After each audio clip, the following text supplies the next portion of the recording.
New rides, new lands, and a new focus for Disney that could stall everything. Disney's made some big announcements recently that could change your trips to Disney World forever.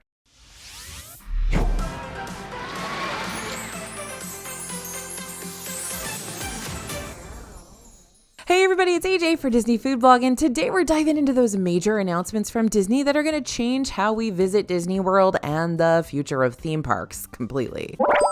First up, the Tropical Americas. Okay, at the 2023 Destination D23 event, Disney Parks Experiences and Products Chairman Josh D'Amaro announced that Dino Land in Animal Kingdom would be peacing out in favor of a brand new land, all themed around the Tropical Americas. So it hasn't been officially confirmed what rides and films may come to this new section of the park, but Imagineers are currently working on ideas and concepts surrounding Encanto and Indiana Jones. Imagineers are taking inspiration from some of the most biodiverse areas on the planet in the regions just north and south of the equator, including the northern part of South America stretching up into Central America. In April 2024, Disney shared that Imagineers were on research trips to the Yucatan Peninsula in Mexico to gather inspiration. We've seen the Casa Madrigal in those 3D models and concept art pieces, so it seems Disney is pushing to have the Encanto area as the main focal point of this Tropical America's new land. It appears that the current plan is to have Encanto take over the Dino-Rama area of Dino Land, where you'll find all those carnival games and Triceratops Spin. Encanto coming to Animal Kingdom has also been teased in a special episode of 2020 on ABC. They are really pushing that concept art around to get people excited. Now, we've seen slightly less definitive work on the Indiana Jones concept side of things, but it's one of the ideas that's endured since the initial mention of a Dinoland retheme. Originally, Coco, Moana, and Zootopia were also mentioned as potentials for the area, along with Encanto and Indiana Jones, but those other films haven't been mentioned since they kind of zoomed in on Tropical Americas. The Indiana Jones edition has been something floating around since long before Disney ever hinted at taking away Dinoland, since the ride systems for Dinosaur and Animal Kingdom and Indiana Jones and Disneyland are pretty similar, making for a very easy and inexpensive transformation for Disney potentially. And they're definitely going to need to conserve some budget because there's a lot going on in the Disney parks in the near future. So when might we see this new Tropical Americas? Well, this isn't going to coincide with the opening of Epic Universe over at Universal, slated to open next summer in 2025, but this is likely the first step in Disney's response to that. Typically, the two theme park giants go back and forth when it comes to new lands and ride openings, with a few years in between, and this kind of model actually benefits both Disney and Universal. If there's something new to see at Universal in 2025, but you've got family that loves Disney, you'll probably do both, since parks are only about 20 to 25 minutes away from each other. And then, when Disney opens Tropical Americas and a few other expansions on the horizon, people may visit Disney to see the new and also plan a trip to Universal. While the parks are definitely in competition, there's an overall benefit to more tourism coming to Central Florida when either park opens something new. But based on a new permit Disney filed, it appears things could be happening sooner than we thought. While this permit doesn't talk about any work being done on the land and no announcements have been made, this looks like it could be the very beginning of the end of Dinoland USA. The permit that was filed was for a trailer compound. Generally, these areas pop up around large-scale construction sites, and it's valid through May 2025, so we could see a groundbreaking by that time, or at least the arrival of construction equipment. Based on the previous land overhauls, it's still going to be quite a few years before we step foot inside Casa Madrigal. A lot is still very much up in the air. We've seen concept art change dramatically from the initial inception to the final product before, so everything could change, including the film franchises they're currently focusing on. If Disney's getting feedback that people aren't into Encanto, they might scrap the Casa Madrigal for another option. In any case, this new land is going to bring new rides to Animal Kingdom, which is going to shake up your vacation plans. With more rides, people will spend more time in the park. We'll likely see larger crowds, longer lines, and increased prices for both Animal Kingdom park tickets and Genie Plus. Animal Kingdom has long been regarded as a half-day park, even when some of us know that's not true. And while Disney is definitely hearing people begging for a fifth park, it just makes more sense for them to add to what they already have and bring in more guests to a less crowded park than to build a brand new theme park, especially when that budget may be earmarked for somewhere else in the company.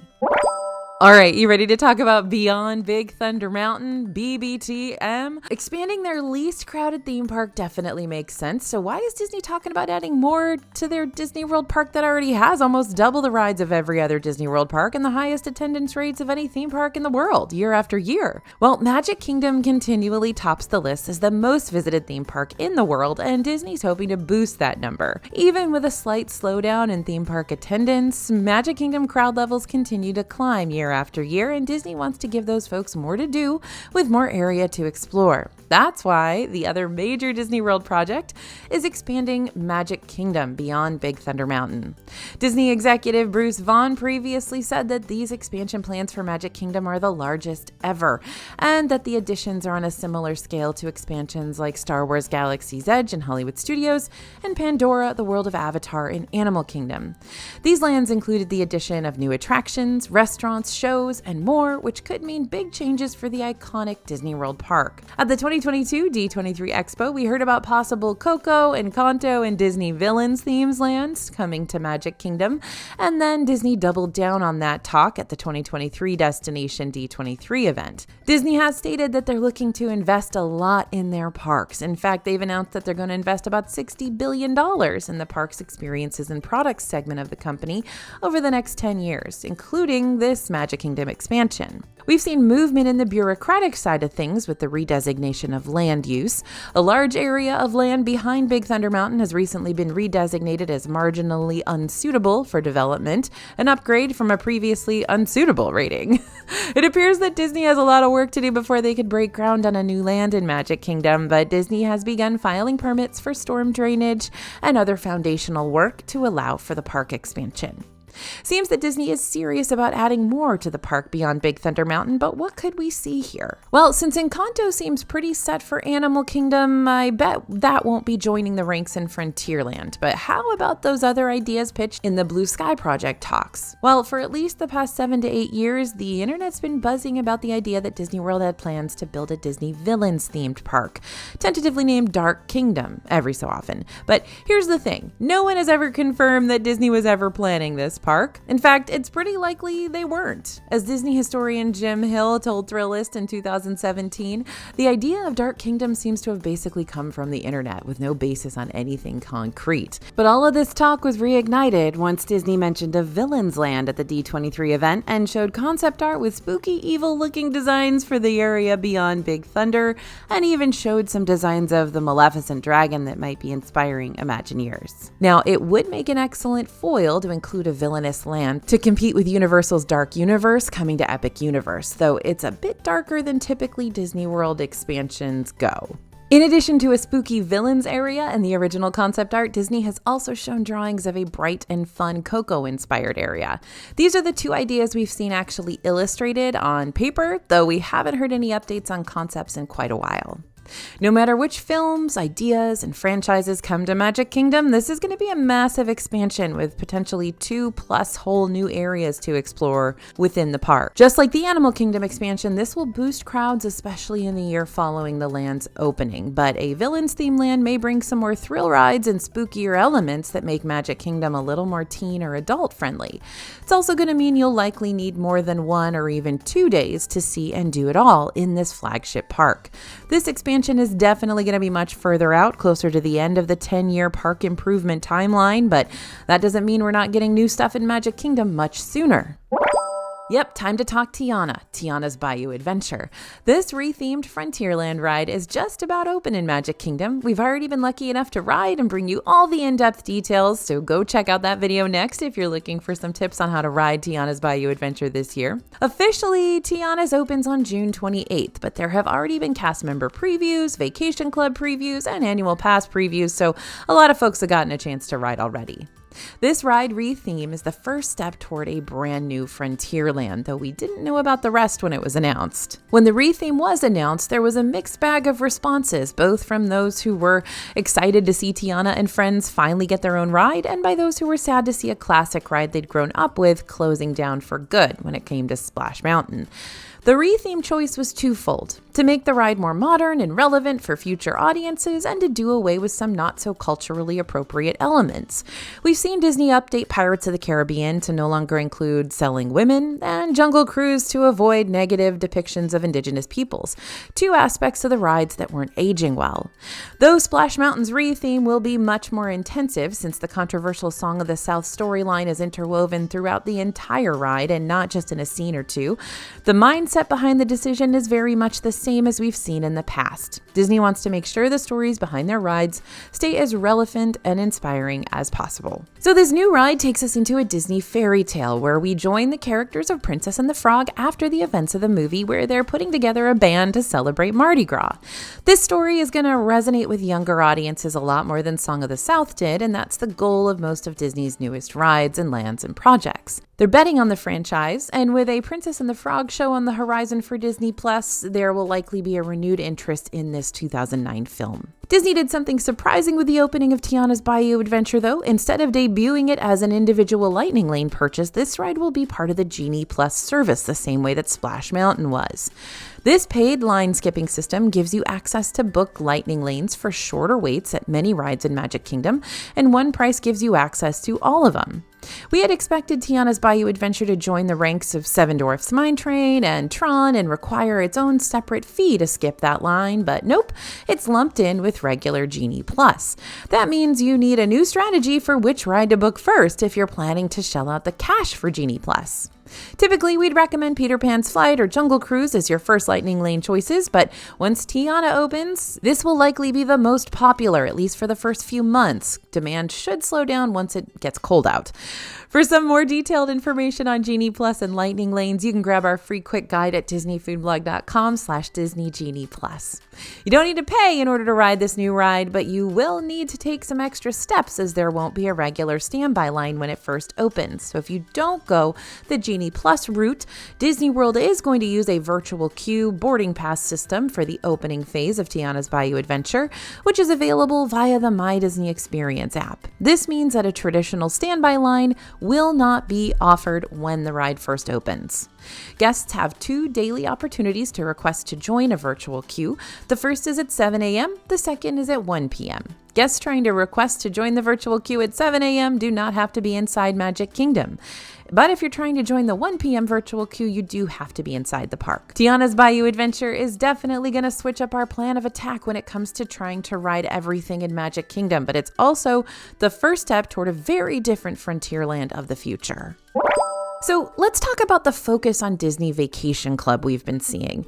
The Disney theme parks aren't the only major moneymaker when it comes to the parks and resorts. Don't forget, Disney has its own timeshare company, Disney Vacation Club. An increase in sales of DVC contracts has helped to bolster parks and experiences revenue over the past several years, and that's why Disney is placing a larger focus on those DVC properties with major expansions and renovations. Disney may have scrapped the larger scale Reflections Resort in favor of smaller expansion projects. Well, maybe that resort might still happen, but Disney Vacation Club resorts are expanding. In fact, Disney hasn't focused on opening a regular hotel in quite some time. Art of Animation was the last regular hotel to open in Disney World back in 2012, and since then, it's all been Disney Vacation Club.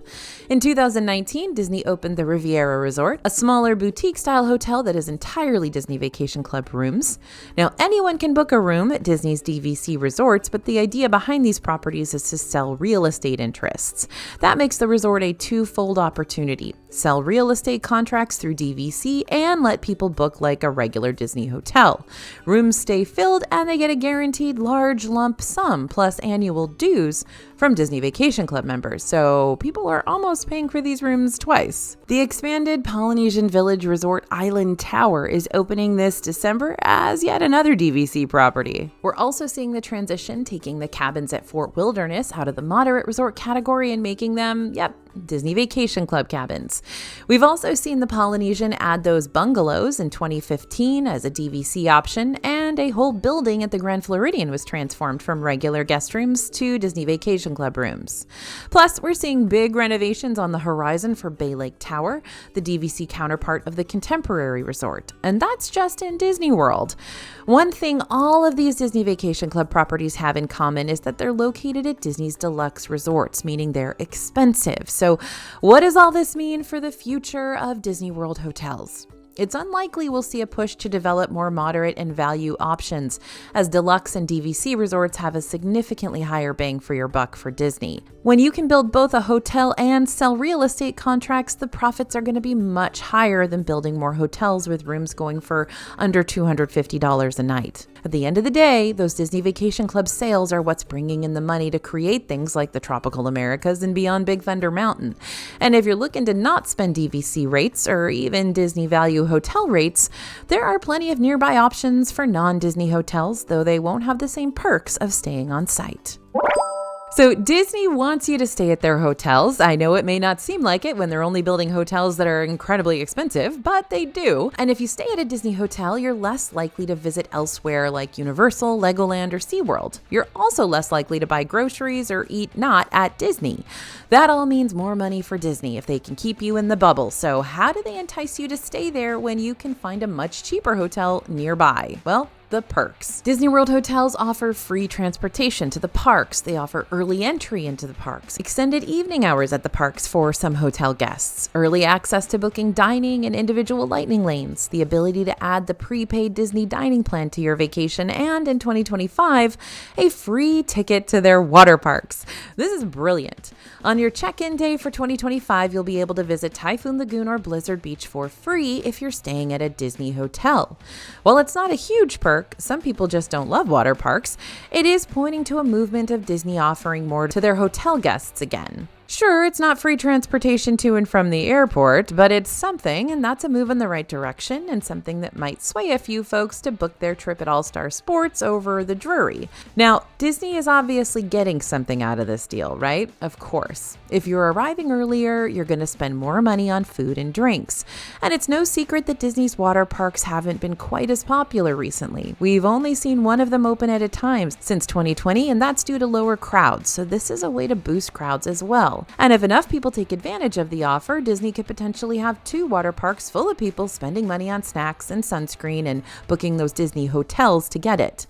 Hopefully, this offer means we'll start to see some other perks for Disney hotel guests as more and more hotels pop up around Disney World offering lower prices and their own perks. Fingers crossed for resort package delivery at the least.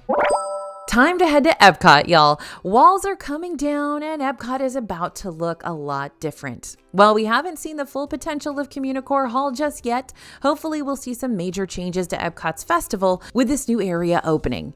Communicore Hall right now is home to a Mickey and Friends meet and greet and an Encanto sing-along, but it's designed to be a home base for festivals with rooms that host a wide variety of experiences with food and art, live music, and more. The hall's going to boast a demonstration kitchen, a mixology bar, and exhibition and gallery space as well. There have been no announcements yet, but we're hoping that with the extra time before the start of Epcot's Food and Wine Festival, we may see the return of celebrity chef demonstrations and wine tastings and food tastings and other special festival events that have been gone since 2020. The Food and Wine Festival will start August 29th this year, much later than in the past few years. And this is the first year in quite some time that we haven't had an Epcot festival during the summer months since Flower and Garden ended at the end of May. Traditionally, Disney has used festivals to bring folks to the parks when attendance was lacking. That's why they introduced the newest festival, Festival of the Arts, to run in January and February, which is a typically slow time for the parks, and it's working. In the past few years, they've extended Flower and Garden and Food and Wine so that there was nearly always a festival happening in Epcot. Now it seems Disney's less concerned about keeping those summer crowds up, at least not with festivals. Perhaps summer attendance appears to be continuing at a steady pace, or maybe Disney's okay to take the loss in order to organize a more robust festival for Food and Wine this year. We won't know for sure until we learn how and when Disney plans to start using Communicore Hall for their festivals. But if you're hoping to catch an Epcot festival, you'll need to be a little more flexible with your planning, though hopefully we'll see the return of those awesome chef demos, maybe even a Parisian breakfast. We can dream. So Frontierland isn't the only area of Magic Kingdom getting some changes. A Pirate's Lounge is coming to Adventureland eventually. Announced at the 2023 D23 event, this tavern is currently short on details, but we have some thoughts. After sharing a single piece of concept art, Disney's gone silent on what this place might be or what might be going on there. Disney explained the first of its kind experience will extend the story of Pirates of the Caribbean. At this point, it's not entirely clear if we're looking at a new lounge, a tavern, a restaurant, or an experience, though it was described as a lounge. Lounge in Disney speak typically means a bar, and currently Magic Kingdom is the only U.S. park without a bar or lounge space. Disneyland, previously a dry park, added Oga's Cantina back in 2019, and Magic Kingdom does serve alcohol at table service restaurants, but there still isn't a place to grab a drink and or a snack without a full sit-down meal time commitment. Whether or not you enjoy the space bachelorette-style cocktails and mostly standing room only at Oga's Cantina, that Star Wars bar is definitely popular. Disney could be looking to recreate something similar in Magic Kingdom, or it could just be a new restaurant or a completely not bar food related location entirely. In terms of a location, we're still waiting for official confirmation on where it's going to be. Many people are predicting that Disney will reimagine Tortuga Tavern, which is across from the ride, though this could take over the smaller space currently occupied by the Pirates League. There could also be a completely different idea of where this is going to go. Only time will tell just how much an impact this Pirates Tavern will have on Magic Kingdom's future.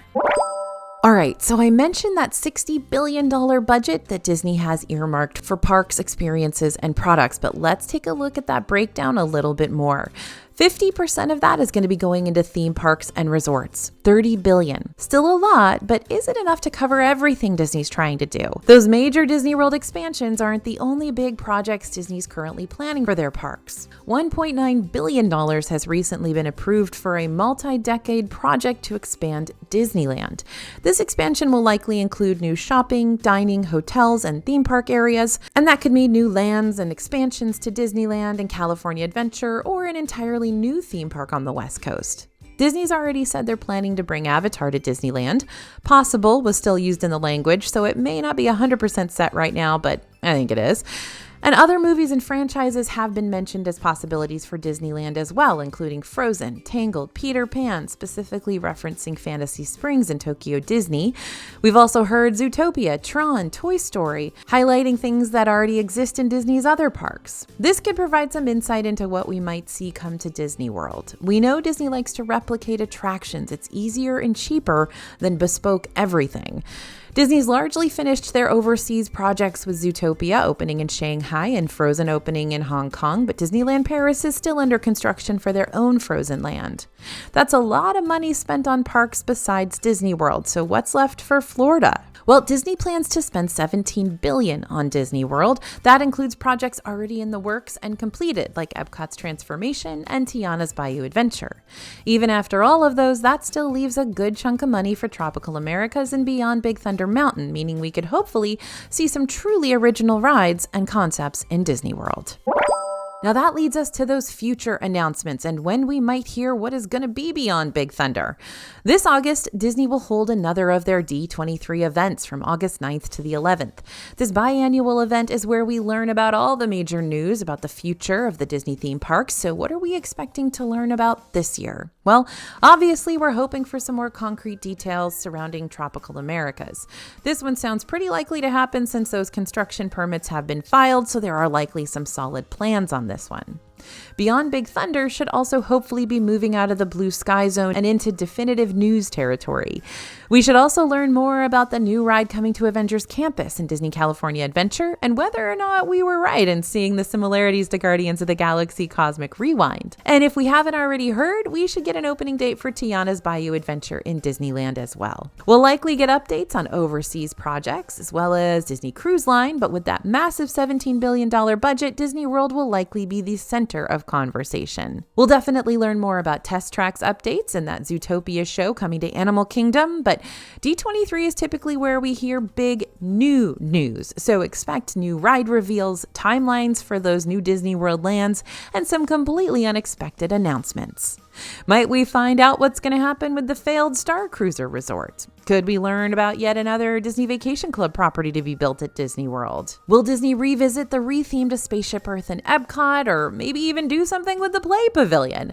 Could they expand the Skyliner, announce a rethemed rock and roller coaster? Could we see more Marvel on the East Coast, a new country in Epcot? With the addition of the marquee showcases at the Honda Center this year, it seems Disney's planning to make some very big announcements. And while several of our hopes may be far-flung predictions, nothing is off the table, and we're expecting a lot more fully fledged announcements and not too much blue sky talk, hopefully. So which announcements are you excited for? And what do you hope to see in Disney World? We're going to be sharing any major announcements and all the breaking news from D23 on our social channels and in our free newsletter, which you can join if you click on the link in the description, and of course here on DFB Guide. So be sure to follow and subscribe and be one of the first to know all the news and share your predictions on what will be announced at D23 in the comments. Thanks for listening, everyone, and thanks for watching. As always, this is AJ for Disney Food Blog, and we'll see you real soon.